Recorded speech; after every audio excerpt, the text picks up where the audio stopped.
Well, good morning, good afternoon, good evening, wherever you may be across this beautiful blue-green globe of ours. Welcome to Real News Live. It is a Toxically Masculine Tuesday with the boys. Once again, I'm joined by the same group we are always joined by. I'm your host, by the way. Sorry, Mike Barrett in Las Vegas, Nevada. I'm drinking a little Glen Rannoch Scotch whiskey tonight, along with my Dr. Pepper, which is the main ingredient. And I'm joined, as I always am, by the usual Tuesday crew, the ever masculine. He's building his own fucking house, guys. He's just building his own house.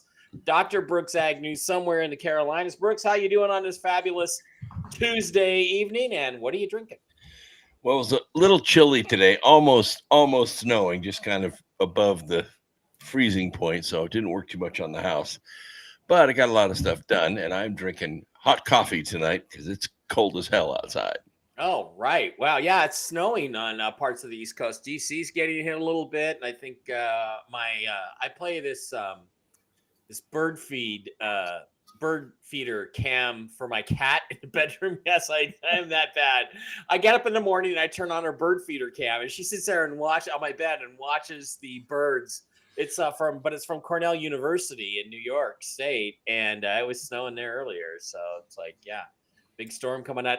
Directly below Brooks and next in line, the former number 2 man in security at Los Alamos National Laboratory, an expert on government corruption himself, the trail boss, and one of my best friends, Steve Doran. Steve is somewhere apparently in Arkansas. I am in Arkansas. How are you doing? What are you drinking? And what are you shooting tonight? As usual, I'm drinking nothing but boring. Well, it's not boring. It's actually very good. It's Mountain Valley spring water. It's sparkling. It's delicious. Mm-hmm. It's cold here as well. We got the fireplace going. We got the wood stove going. And it's supposed to get down into the 20s. You don't have any weapons you want to show anybody, do you? Yeah, I can show you. The latest little eliminator here. Steve's promising me that if I come for Christmas, I get to shoot that. So I'm probably coming for Christmas next year to Arkansas. That's right. You gotta get you a more. You don't have like a septic tank thing there, do you? What? I mean, we gotta get you more modern accommodations. What are you talking about? I've got a 3,000 square foot house here. Okay, all right. Well, it's like as modern as you can get. It's more modern than your apartment. Starlink and DirecTV or no? I have Starlink. I don't have DirecTV, but I got Starlink. 1 out of 2 ain't bad. 1 out of 2 ain't bad, Doran. All right, and the guy directly below me, next to Steve Doran. How do I describe you? Intrepid Cub reporter, TV's Blake Wally, experienced investigative journalist. TV's Blake Wally, strip clubs opening in a couple hours. Blake does not simply manage it, ladies. He owns the club in Tennessee. Blake, how you doing tonight? What are you drinking, bud? Doing well. It's great to be here. I am going to be drinking a little bit of this Maker's 46. Good Maker's stuff. Mass, that's right. You got that Maker's Mark. You got that. You were opening that last week, right? Yeah, this is a little different variety. It's a few extra bucks, but totally worth it.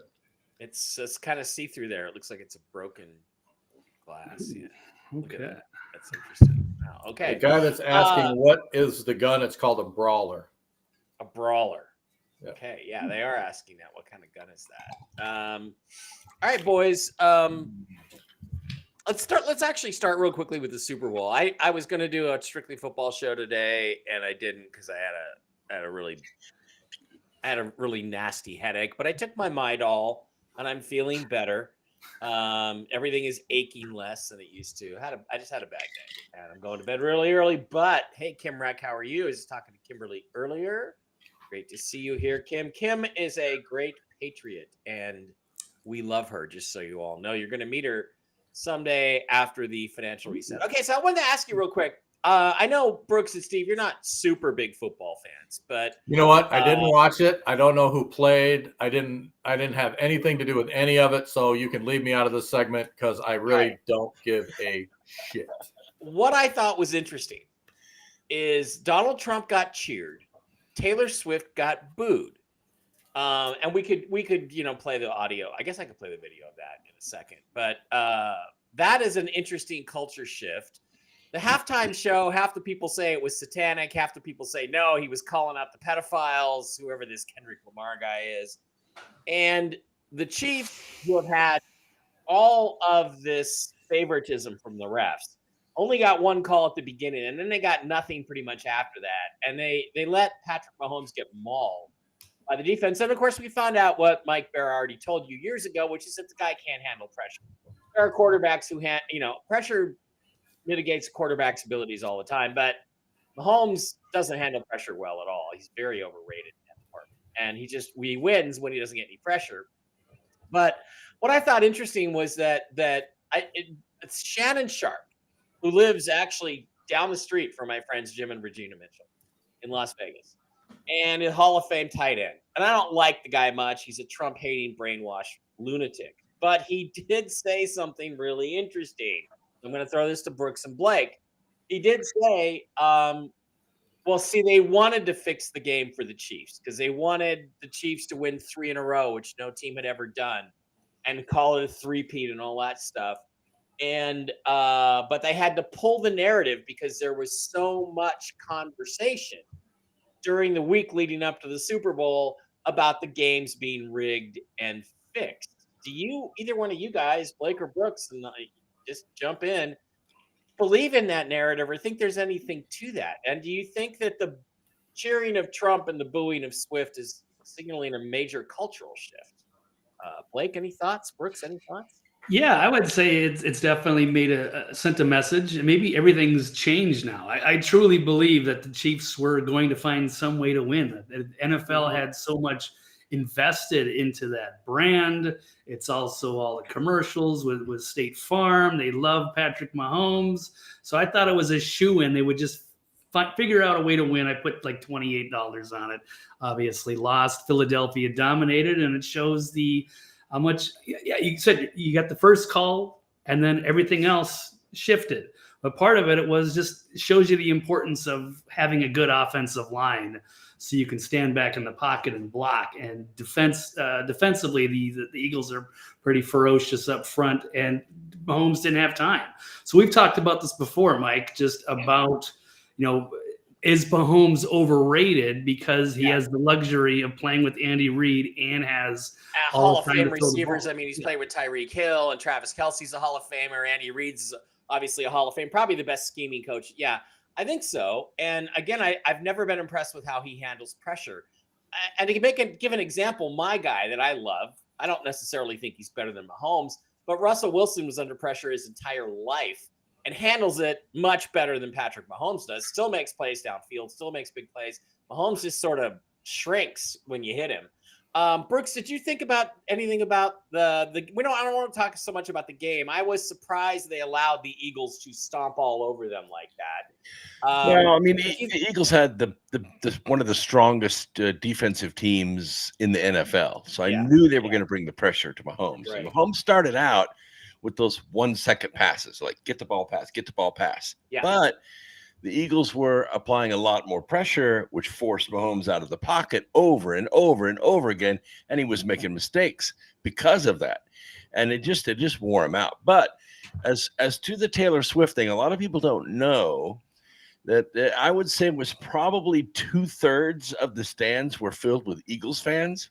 Yeah. And the issue is that Taylor Swift is actually from Pennsylvania. She's from Pennsylvania. So she was previously an Eagles fan because she's from Pennsylvania. So she turned to the Chiefs, and that's why they booed her. All right. I did not really read it, but let's just read it. All right, let me make a comment because this is what I think. I think that NFL football is no different than big time wrestling. They decide who's going to win, when they're going to win, how they're going to win, and everything is prearranged before the game even begins. Well, I think that if that was the case, Steve, that it would leak, that some player would say that. They did do a commercial. They did a commercial a couple years ago.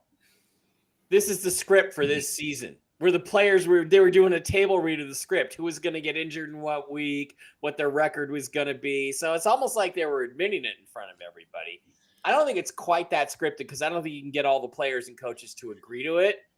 And there was also a moment where the Chiefs got a call in a playoff game a couple years ago against Cincinnati Bengals, where they zeroed in on the Bengals coach, and he was trying to calm his player down, and he goes, no, don't get a penalty. It's rigged. It's rigged. You could read his lips. Well, I'll tell you, there are people for involved. For the money that those guys make, you say, oh, you couldn't get all the players to cooperate. For the money they make, you can get them to cooperate, since most of them should be in prison, not on the football field to begin with. Yeah, they have absolutely no morals. They have they are like filth as far as I'm concerned. Yeah. So you're not going to get them to do anything wrong. Bullshit. I do think the NFL has been using the refs increasingly to manipulate the outcomes of games, and I don't think it's every game, but I definitely think it's some games. All right, let's just quickly take a look at it. And give me $30 million, and you'll never shoot me in the face again. Yeah. There's Trump.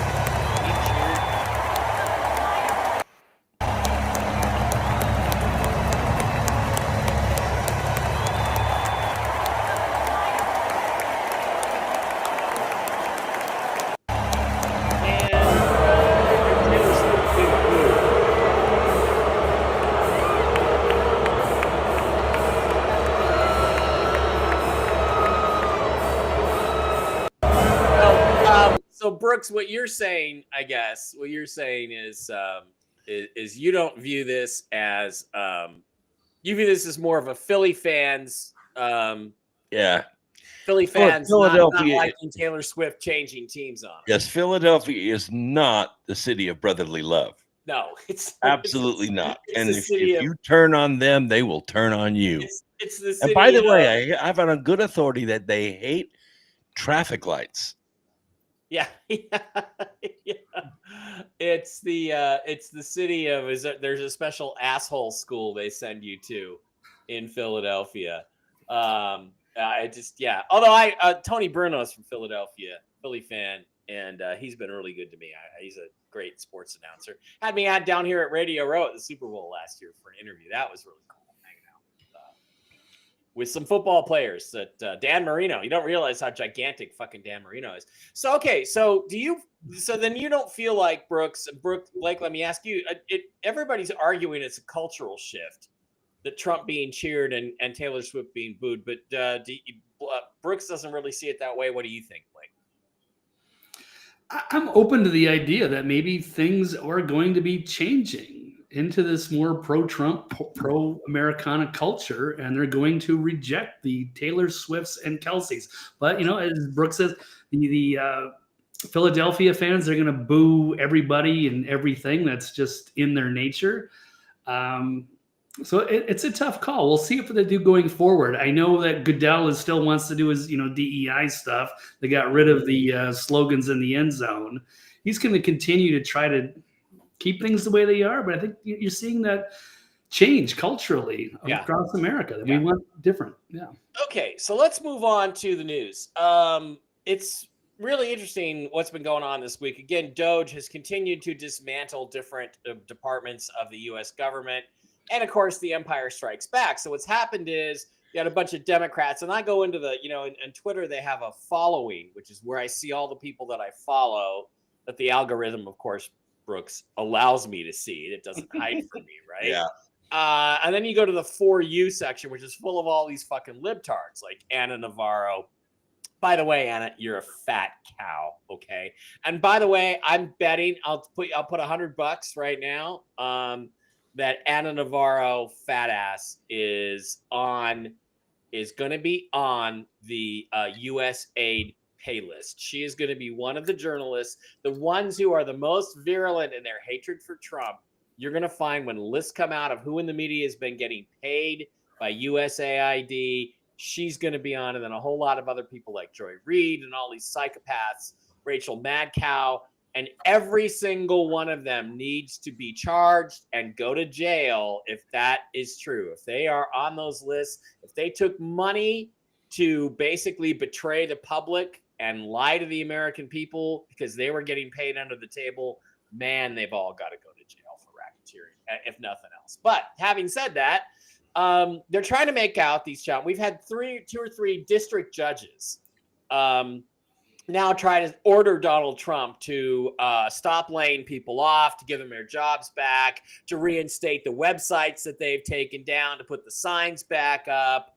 And basically the reaction so far from the Trump administration has been to just ignore the judges. So first of all, the judges don't seem to have any jurisdiction. So this question was brought up this week, and this is kind of a long video. I'm going to try to snip it out just a little bit of it. This is a guy named Victor Davis Hanson, who is one of the few sort of old school, not necessarily New Republic, but what was the National Review type intellectual conservatives who actually understands the law. So let's just listen to him a little bit talking about Doge and the legality of it and Trump's executive authority. Let's play him and listen to him. The head of it, along with Ramaswamy, who now has resigned. Elon Musk has statutory authority. This Department of Government Efficiency is not a cabinet agency. He does not have to be approved by Congress. And only is going to last till July 4th, 2026. It's not a permanent agency. But he has the same power or lack of such as the National Security Advisor, who does not have to be confirmed by the U.S. Senate. He's more legitimate, or he has more statutory legitimacy than earlier presidential advisors like Harry Hopkins, who moved into the White House under the FDR administration, or Bernard Baruch, who basically ran 2 world wars in terms of domestic production under Woodrow Wilson and FDR. So let's just dispel the idea that he's doing anything unusual. As far as the executive orders that created the Doge program and eliminated USAID, that was perfectly legal in itself. AID was created by John F. Kennedy in 1961 by an executive order. There was a statutory direction for the president to disperse foreign aids into a comprehensive body, but it didn't say USAID. He could do whatever he wanted. And so Donald Trump has decided to end autonomous USAID and fold it into the State Department for disaster relief or poverty relief or famine relief. But let's get straight what Elon Musk is trying to do. He's going through all of these agencies and finding waste and fraud, and he has executive authority to do so. The Democrats are suing on the principle that they have approved funds for some of these agencies and Donald Trump is not spending them. And they are also arguing that Elon Musk exists by an executive order and not a congressional statute. And this is very ironic, to tell you the truth. If you look back at executive orders, the number of which have been issued by Democratic and Republican presidencies, you see 2 general terms. The 2 Bushes and Donald Trump are not that much different than the 16 years of Bill Clinton and Barack Obama. Where you see the big divide in the number of executive orders is a break between FDR and Harry Truman, and to a lesser extent Herbert Hoover and Coolidge, and the present. And believe me, during the Roosevelt years and Truman years, that was an all-time record of executive orders. And that got Roosevelt in trouble, of course, with the Supreme Court. As far as impounding funds, Joe Biden set the precedent. You all saw him on tape when he said, SOB, the son of I went in over there to Ukraine, and I said, you're not getting this $1 billion until you do this. Well, that money had been approved by Congress. And when he became president, there was a statute that said, here's the money to build the wall. And Joe Biden canceled the wall. That was illegal. But he came up with all these, we have to do environmental studies or endangered species, but he didn't spend the money. All Donald Trump. Okay, so let's take this evaluation. Let's kind of paraphrase this. And Brooks, I'm going to go to you first. president has executive authority, has the authority to fire anybody he wants, and from my perspective, that works in the executive branch. Marburg versus whatever, which is being cited. Madison. It's a Supreme Court case. It's being cited by libtards saying, well, the Supreme Courts decide what the law is, or the courts decide what the law is. But it goes on in that same, what is it? Marburg versus what? Marbury versus Madison. Marbury versus Madison. It goes on to say that anybody who works on the executive side of the House is under the sole authority of the president. There's also the Chevron case. And there was another case in 2019, I believe, 2018, that basically said the president can fire anybody he wants that works for the executive branch. And it doesn't matter what Congress appropriates or what Congress says. They give him the money, but he can spend it any way he wants. And he can anybody he wants. Am I wrong, Brooks? No, you're absolutely right. And the founders, and even all the discussions in the Federalist Papers, both versions of them, were painfully aware of history's record of judges going all the way back to the 5th century. Judges are notoriously corrupt. That's why when the three branches of government were made, judges were not given a sword or the purse. They are accountable to the people. The judiciary is there to protect the people from government. And when they step out of that role, they can be taken apart. So these two federal judges that stepped forward and ordered the president to respond to them, did it ex parte, a petition and all that. It's garbage. It doesn't hold up. It never will. The president is in control of all that money, and he can do whatever he wants with it. Right. And again, specifically with Marbury versus Madison, these lines where it talks about the courts are the final authority, that's only with regard to the individual rights. It specifically says it does not apply to the executive branch. All that does, that particular case, by the way, was to determine if a law, which was passed by Congress, was constitutional or not. That's all. It does not have the ability to step forward and order the executive to do anything. Yeah, exactly. And so, Blake, what do you think is going to happen here? I've wanted Trump to go to war with these pricks, these black-robed deities, since the first term. And what's interesting, because there's an AOC thing about how, well, let me see if I can find it, actually. Because somebody posted it earlier. AOC on judges. Let me see if I can get it up here, because the Democrats have been fine. Here we go. Democrats have been fine about ignoring judicial orders. They were all down for it when there were orders that went against what they wanted. Here's AOC in 2023. Mike, there has been thought, I believe, given to this. Senator Ron Wyden has already issued statements, for example, advising what we should do in a situation like this, which I concur, which is that I believe that the Biden administration should ignore this ruling. I think that the courts have the legitimacy and they rely on the legitimacy of their rulings. And what they are currently doing is engaged in an unprecedented and dramatic erosion of the legitimacy of the courts. It is the justices themselves, through the deeply partisan and unfounded nature of these rulings, that are undermining their own enforcement. So you're saying the Biden administration should ignore this court, but what does that look like? What does that actually mean? I think the interesting thing when it comes to a ruling is that it relies on enforcement. And it is up to the Biden administration to choose whether or not to enforce such a ruling. But is that okay? All right. She is so stupid. She would chase a laser like a cat. Somebody is talking in her ear, telling her what to say.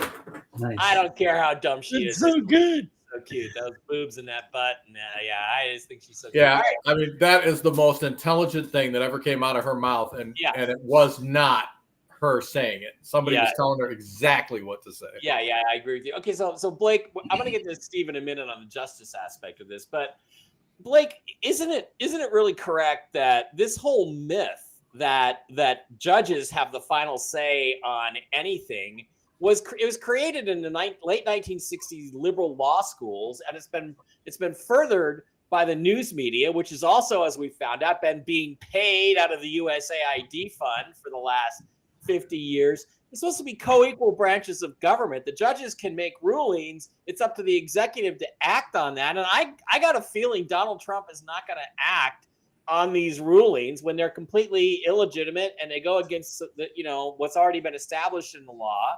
So isn't he right to just defy these judges? And it's interesting, he actually hasn't said anything. As far as I know, Doge just continues their work, right? They're just ignoring it, not even mentioning it, which is probably the right thing to do, because you can't have a constitutional crisis if the president just keeps doing what he's doing. Brooks, did you want to say something real quick? Well, the judges cannot go against the people. That's the nature of their interpretation of the law. Yeah. They're there to protect the people from government. And President Trump has the mandate. Yep. He has the mandate. He owns both houses, and he won the popular vote and the electoral vote. The judges are powerless to do anything against this. Well, they can create a stir and try to get some pressure for impeachment or something like that. But Blake, what do you think about this situation, and how should Trump handle it? I think you just stay the course and ignore them. It just seems like a lot of just desperate tactics, desperate delays, or posturing. I'm not a legal expert. I'm not exactly finding out who's causing these interruptions. I don't think the lesser courts should have anything to do with this. They shouldn't have a say in it. If it's the Supreme Court for something major, I can see them perhaps getting involved. Outside of that, no. I like what he's doing, and I don't know if they're calling it a constitutional crisis, but I don't think that's anything like that. They're just make it seem like he's doing something tyrannical and that he's acting like a dictator. But I think most people are going to agree with what he's doing and cutting all these wasteful spending. Yeah, it's funny because what's the court going to do? So somebody's been saying, Steve, I saw something on Twitter where somebody was saying, well, the judge should order Trump arrested. And I'm like, who's going to fucking arrest him? Well, I mean, who's going to send in the FBI, the U.S. Marshals? What? Federal judges are not dictators. They cannot dictate what someone does. I mean, it would be like a federal judge saying, Mike, next week you cannot have this show. You have to stop it. And there's no case against you. Nothing has come before them in the form of a lawsuit or what have you for them to look at. And they cannot do that. You just tell them, go screw yourself. We're not going to do it. And that's exactly Trump doesn't need to go that far. He needs to just completely ignore him and go on with what he's doing. There's nothing they can do to him. Nothing. Yeah. Well, the thing is, because it was set up, Steve. It was the situation. The Constitution set things up so that judges could make rulings, but they don't have any power to enforce those rulings. That has to come through the executive branch. Well, yeah, but what I'm saying is, you have to have two branches of government in agreement before you can decide any really controversial issue. Well, I mean, okay, so I'm ruling that AOC should leave her job next week. I mean, that's about as much water as their rulings hold in this particular perspective. Right. So what I was going to get with you too, ask you primarily, isn't it time to do something about these judges though? I mean, really what would create a constitutional crisis is if Mike Barrow was in charge, which is that I'd just send in the Marines or the 101st Airborne or federal marshals or whoever was under my command and just arrest the judges and put them on ice and say, you're going to sit in this nice January 6th leftover solitary confinement cell until my administration is over. And, you don't have any power anymore. Because if a judge is ruling on something that he clearly has no authority to rule on, they're acting outside their oath. If they violate their oath, they need to be in prison. Do they not? Am I crazy? Shouldn't Trump just go after these judges and put them in jail? Well, at the very least, they need to be removed, and they need to stop this nonsense of appointing federal judges for life.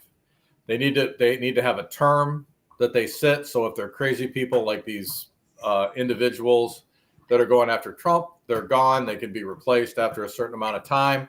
And they definitely need to be investigated. I mean, a lot of them are taking money to decide cases a certain way. They're pedophiles. They're into all kinds of evil nonsense.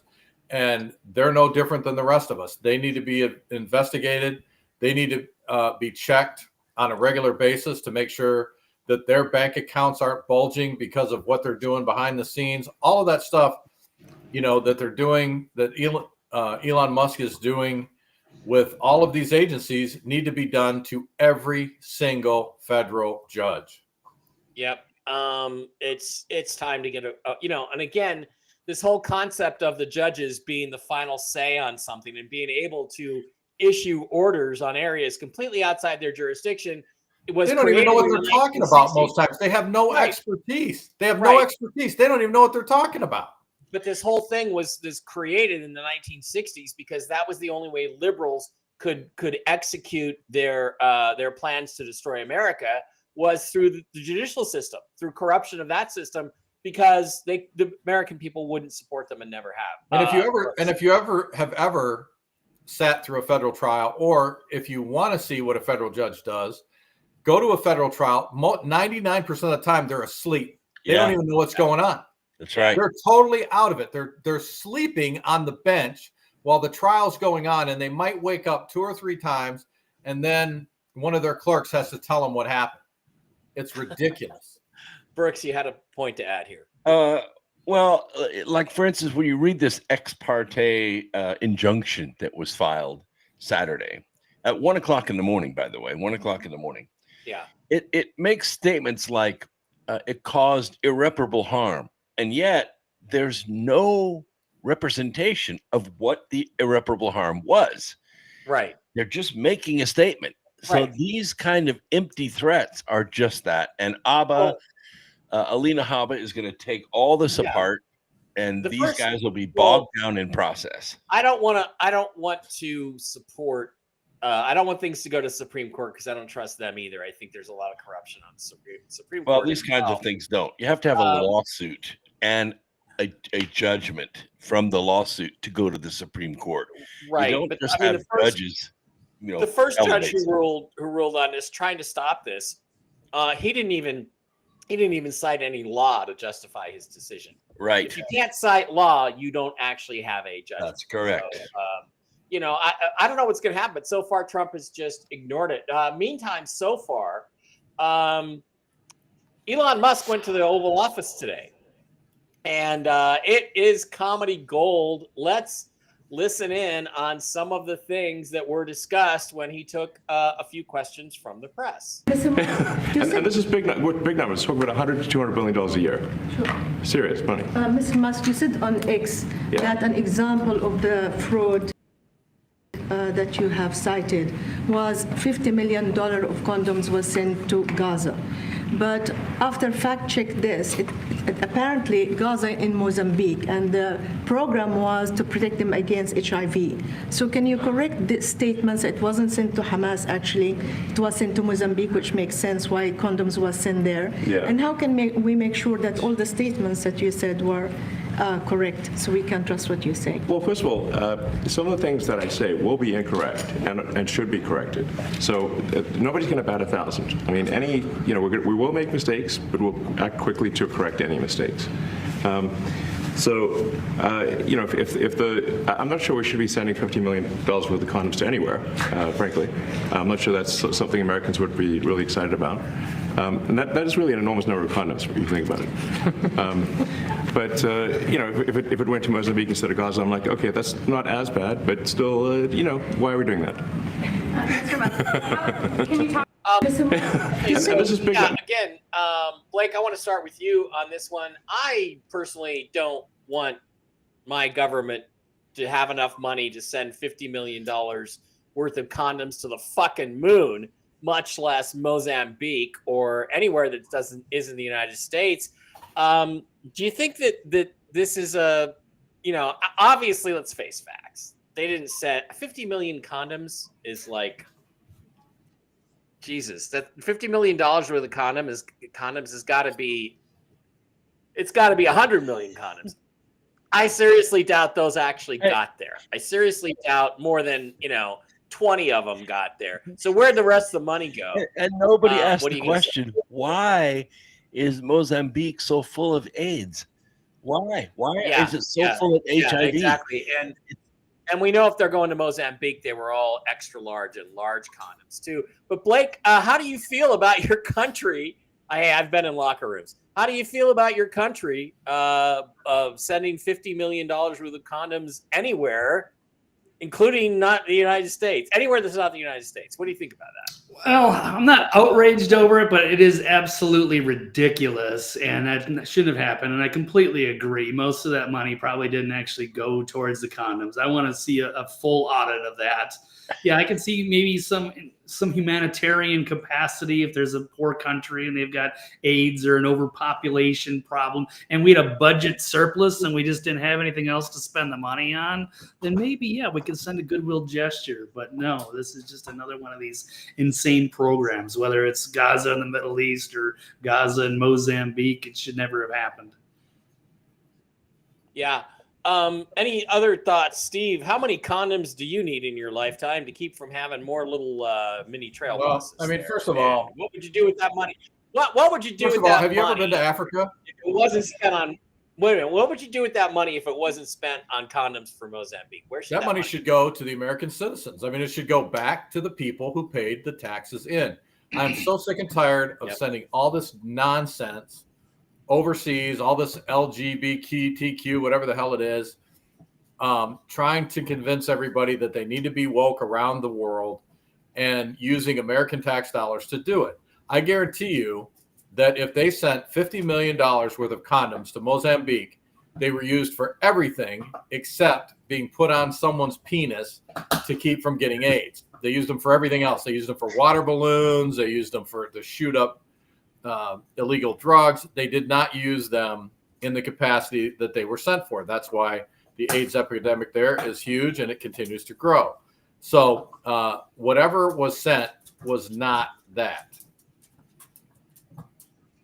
Okay.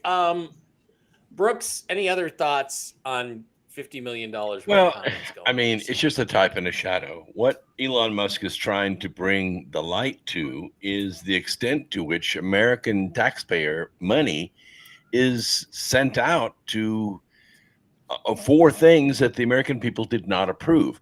By the way, in that press conference, he clearly painted the difference between a bureaucracy and a democracy.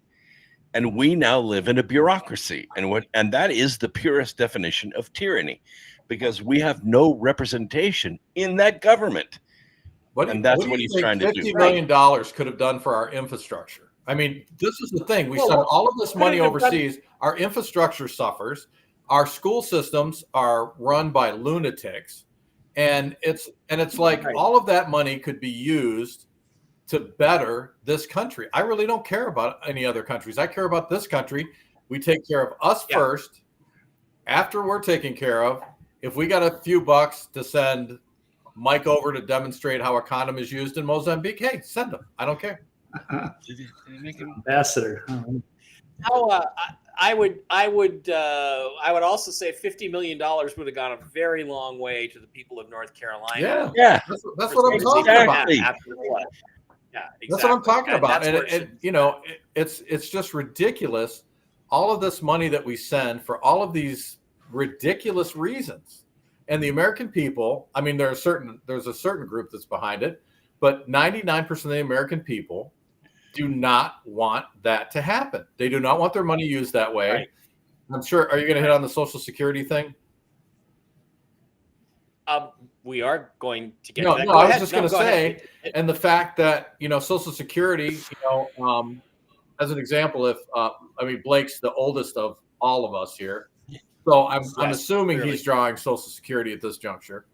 So, but because there are no checks and balances, there could be 50 checks going to Blake, but he only gets one, and the 49 others go somewhere else.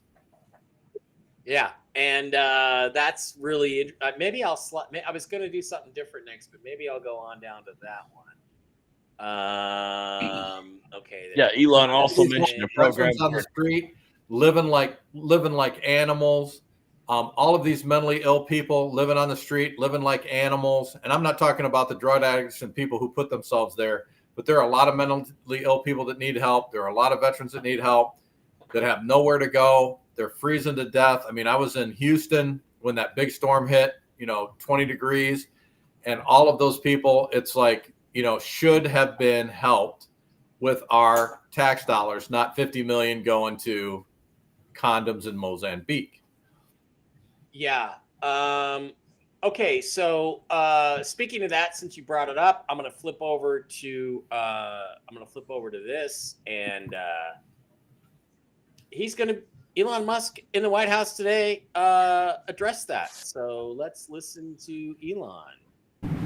There's crazy things like just cursory examination of Social Security, and we've got people in there that are 150 years old. Now, do you know anyone that's 150? I don't know. Okay.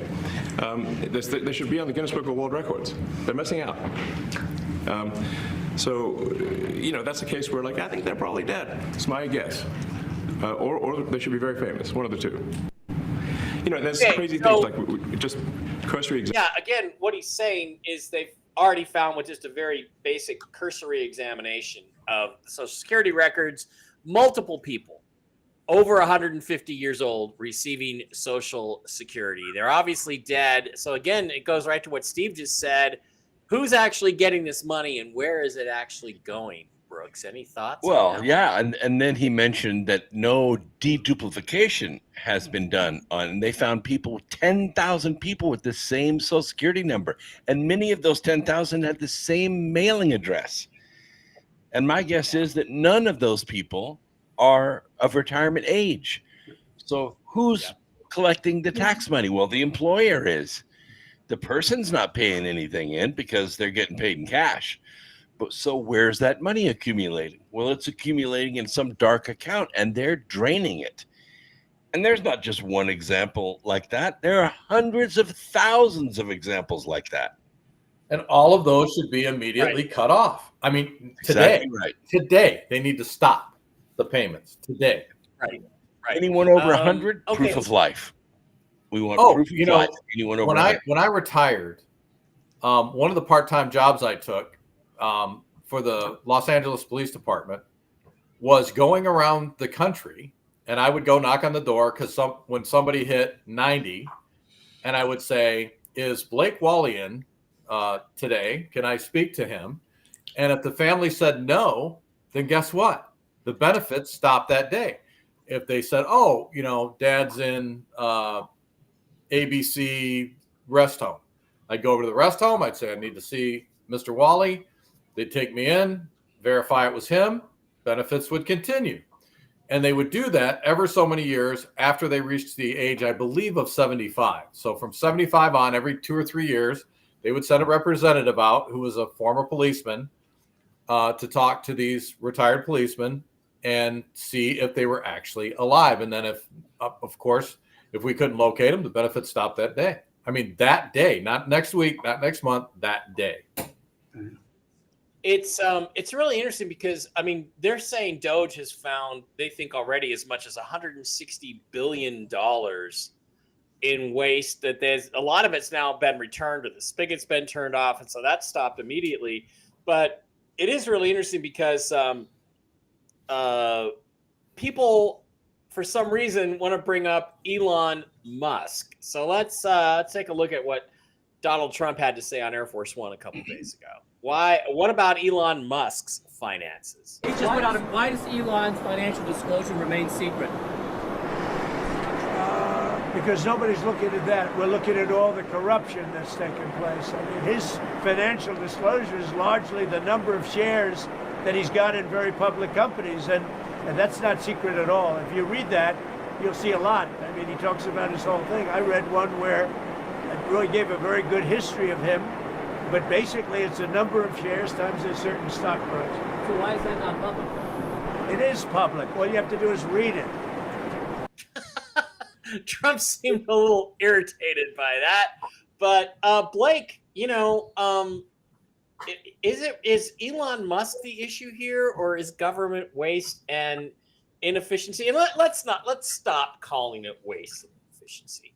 Let's call it fraud and money laundering. It's stealing. It's stealing in order to fund a communist takeover of the United States by the Democratic Party, which wouldn't even, I mean, I'm not even sure the Democrats would exist. It's not even that, Mike. It's like everybody in the chain gets a little piece of the pie. So ultimately, you may have somebody at the top that's their goal, right? To change the way that we live in the United States and turn it into a communist country.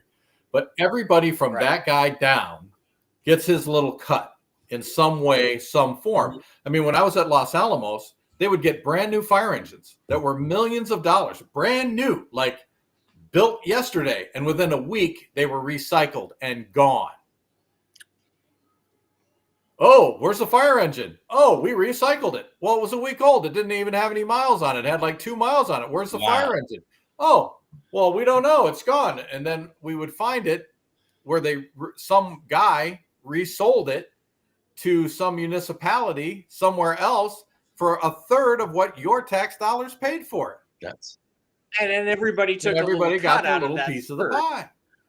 And they do the same thing with real estate. And this is a good one. So they had a tool vendor. I mean, this is the kind of crap that goes on.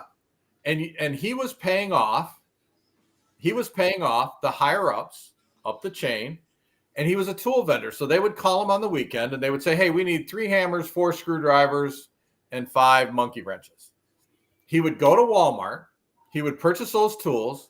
He would charge them like upwards of, tens of thousands of dollars for these $10 worth of tools. And then he would deliver them to the lab if they even got delivered. I don't believe they ever even showed up. And so he would get his cut. The guy that called him would get his cut, and the supervisors at the facility would get their cut. And this goes on constantly because nobody checks.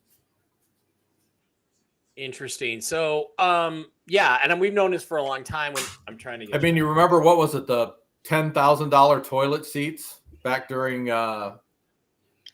Area 51. Yeah. Yeah.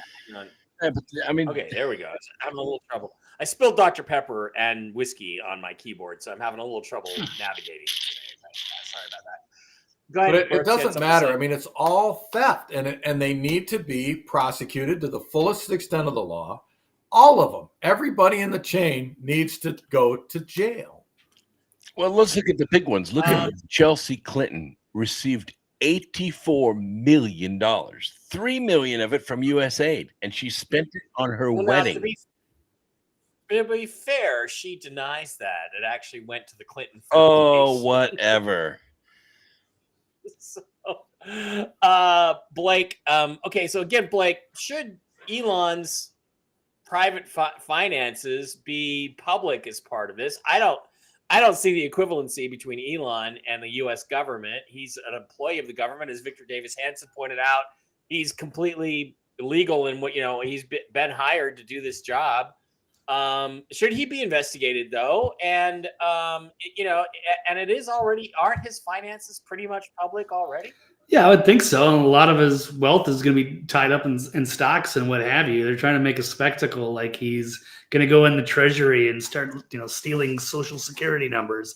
But what he did actually find is that there's massive fraud in the Social Security, that there's the database is not deduplicated. So you can have the same Social Security number, maybe thousands of times over. I think it's 10,000 illegals in Arizona that may have voted even in the election. Like there's not only that kind of fraud for elections, but also for the money and the benefits. So they, instead of having a come to Jesus moment and how they're spending the money, they were just going to try to deflect that and project it on Elon as though it's his fault. So they're embarrassed that he caught them all with their hands in the cookie jar, and that's all they can do. And who's protesting? Who's out in front of USAID protesting? The people who have the most to cover, the people who are the most guilty. People that have the most to lose, and that's the way that it always goes. It's like, with me, when I was at Los Alamos, they said, "Oh, we need a Columbo, not a Dirty Harry like Doran." And it's like he intimidates people because of his size, and there was not one person there, not one, that said I intimidated him. Everybody said I treated him with the utmost kindness and respect. Even the people that I went after said he was the most polite, considerate person that I ever dealt with at the National Laboratory ever. But what did they say? Yes. Oh, he's a big guy, and you know, he's like Dirty Harry, and he intimidates people. Ooh, he's I'm in like, what my- am I supposed to he's do? in Cut my off my personal legs? bubble. I don't have a safe space. Well, but by the way, it's better to be Dirty Harry than Columbo, because I never saw Columbo get laid, and Dirty Harry got laid a lot because of that Magnum. Which, by the way, you have one of those 44s. I do. I carried one for years. Yes, and I shot it once, and it almost knocked me over. And I'm like, okay, this gun is so big. The door only gave me one bullet in case I recoiled and blew my head off. So it was. But no, the reality, the thing is no matter if you're in the right, if you're doing what's right, if you're serious about your oath and you're serious about taking care of the American people and doing what you were brought in to do, you're going to get a lot of flack, and they are going to accuse you of the most ridiculous things. They're going to say, the most ridiculous things about you, as far as, like my size. Well, the guy that I worked for, was like 7 feet, 1 inch tall, but they never said, and he was like part of the problem and trying to get rid of me. And in fact, he said it was the worst mistake he ever made was hiring me. But the reality is that, why didn't they go to him and say he's intimidating? He needs to go because he's so big. They never said that about him, but because he was part of the problem. When you're part of the solution, they're going to come after you. Yeah, there's no question about that. Speaking of solutions and interesting stuff, the fetching representative, Anna Paulina Luna, announced today that there's going to be some new congressional hearings on 9/11, the assassination of JFK, and aliens. And what I'm going to tell you, Anna, and I hope you're listening, is they're connected. Not 9/11, but JFK and the aliens are connected. But let's listen to what she had to say today at her little pressy thing. And here's the fetching representative, Luna. Our first investigation will be announced, but it's going to be covering on a thorough investigation into the John F. Kennedy assassination. And I can tell you, based on what I've been seeing so far, the initial hearing that was actually held here in Congress was actually faulty in the single bullet theory. I believe that there were 2 shooters. Our first investigation will be announced, but it's going to be covering on a thorough investigation. Yeah, what she said loudly is there were 2 shooters, which I know to be a fact that there were 2 shooters. In fact, Anna, I can tell you who the 2 shooters were. They were Lee Harvey Oswald in the 6th floor window of the Texas School Book Depository and J.D. Tippett, Dallas police officer on the grassy knoll, firing from behind the picket fence, who fired the fatal headshot. So, and I intend to prove that to Steve Doran someday on our new documentary that we're going to make someday when I have a couple $100,000 to go do it. Blake, any thoughts about this? Do you think this is signaling a new openness, or is it again that the deep state, which has been covering all these lies up forever, is it just that you've got these factions at war with each other now out in the open? I'm going to try to be optimistic on that. So I think all of us have been waiting our whole lives for these revelations, these disclosures on so many things, whether it's the UFOs or MLK, JFK, RFK. There's so many things that the government has lied to us about and kept under wraps for decades. And we should know this stuff. It's way past time. And so this is good to see. We're still waiting. So I thought he signed the executive order like a week ago, and then there's 2,400, I think, new files at the FBI. They found all this stuff, but still nothing has been released yet. So I don't know when there's a due date for that. He gave him 15 days. He gave him 15 days from the day he signed the executive order to release it. Okay, cool. Have a few more days left, but they found 2,400 new documents which have not been examined yet for their classification. But I do believe he's declassified everything, so they have to put them out. Do they not? Yeah, they do.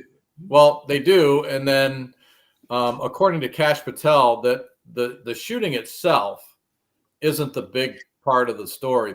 It's who else was involved that is the big part of the story. So he said that when he looked at those documents, I guess he had access to them, and he looked at those documents, that the reason that they kept it sequestered for so long is because there's going to be a lot of people with egg on their face when those files come out.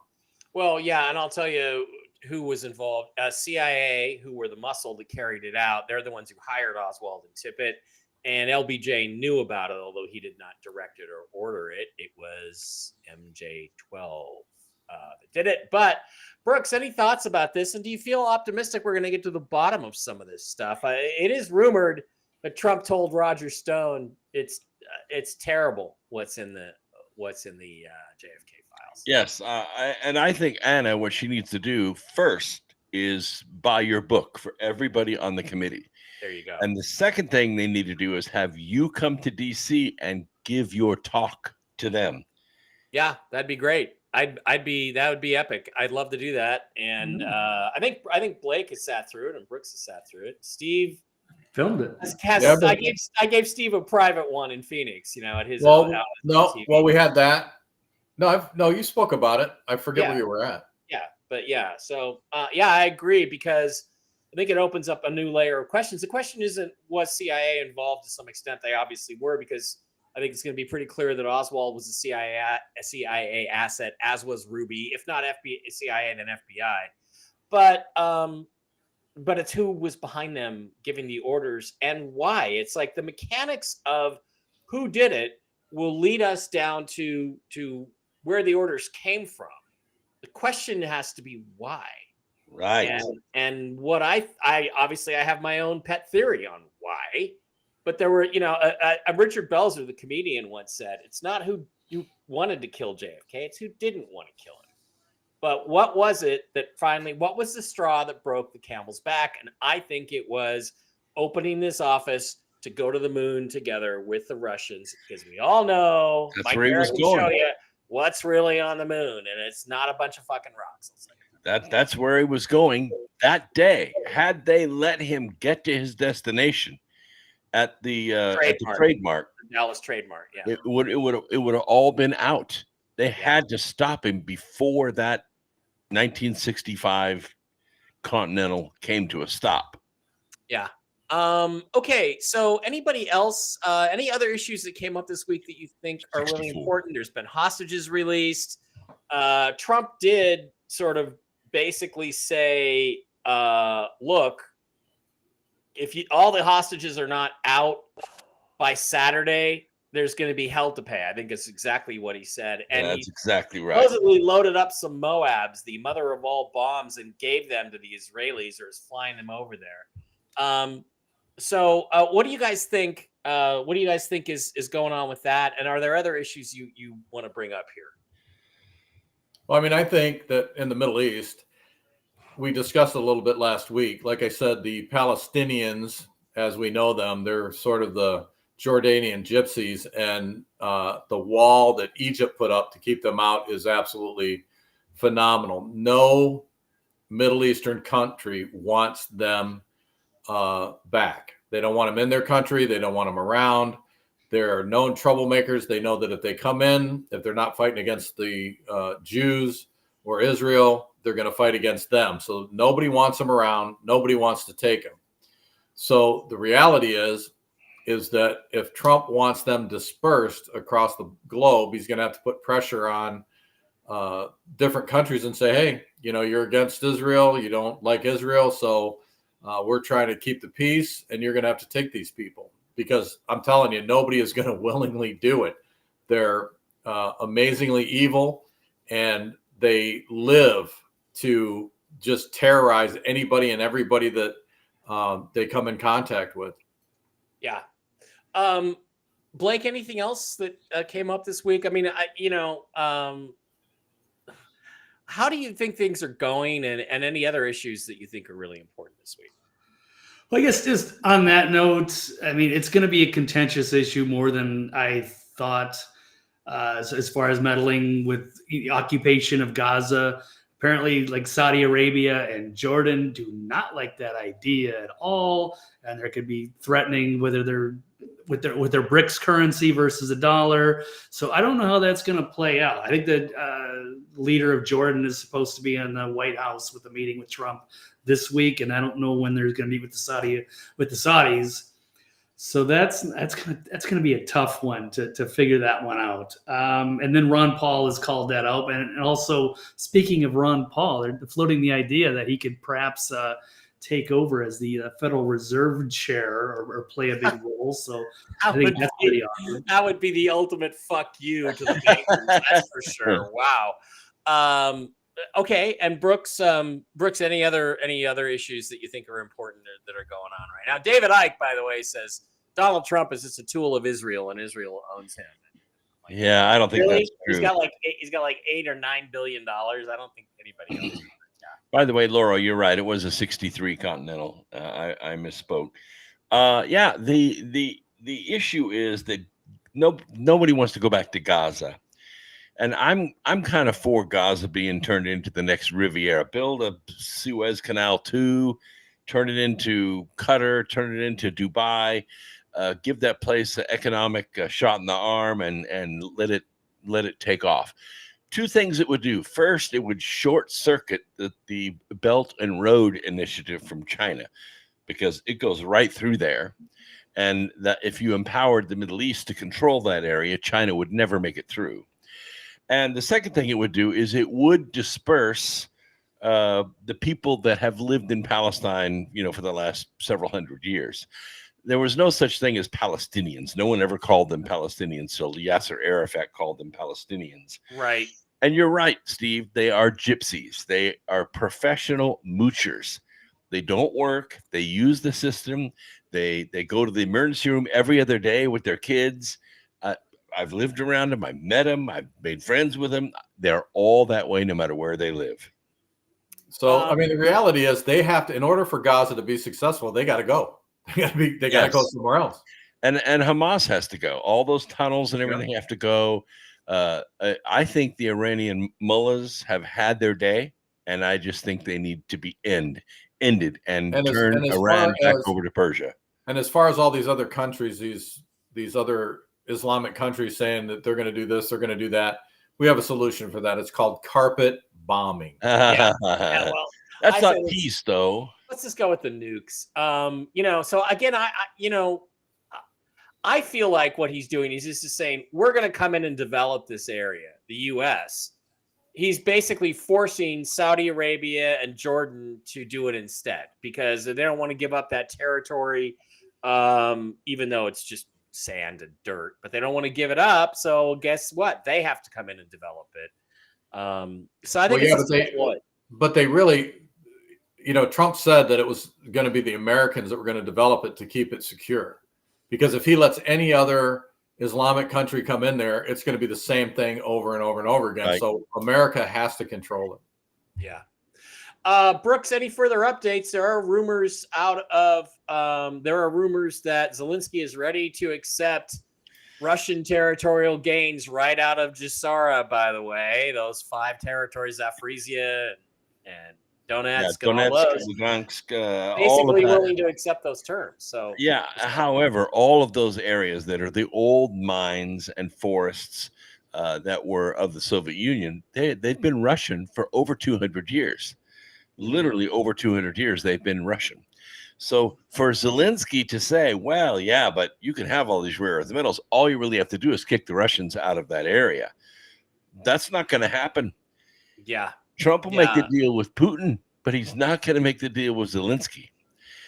Putin is not going to allow, I don't think he's going to allow them to go back to shelling Russian-speaking Russian people.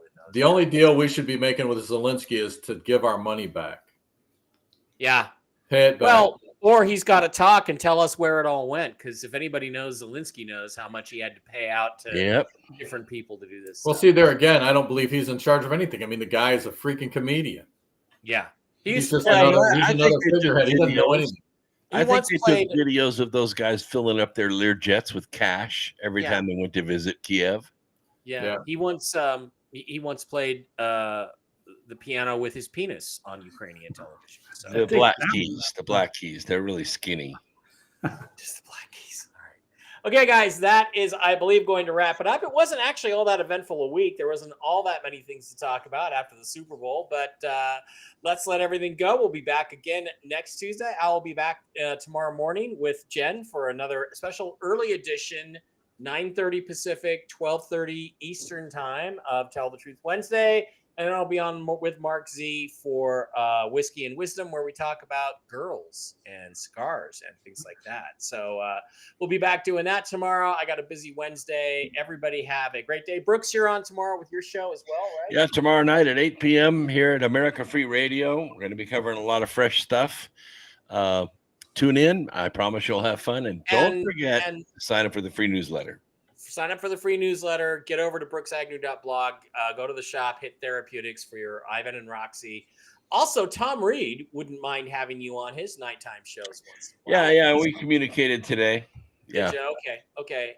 Wish you could be on, but probably you're not on for the same reasons I am. There's my dinner. Thank you very much. My Chinese, chicken fried rice is there. I'm gonna go have dinner. For Blake Wally, Steve Doran, and Brooks Agnew, I'm Mike Barra. Have a great Tuesday. Stay toxic, stay masculine. And remember, boys, Friday is Valentine's Day. This is the easiest day of the year to score. So get out to the bars. And any women you see out there unaccompanied, they are ripe, they are ready, and go in there and get what's yours, buddy, because nobody's going to give it to you. That's the essence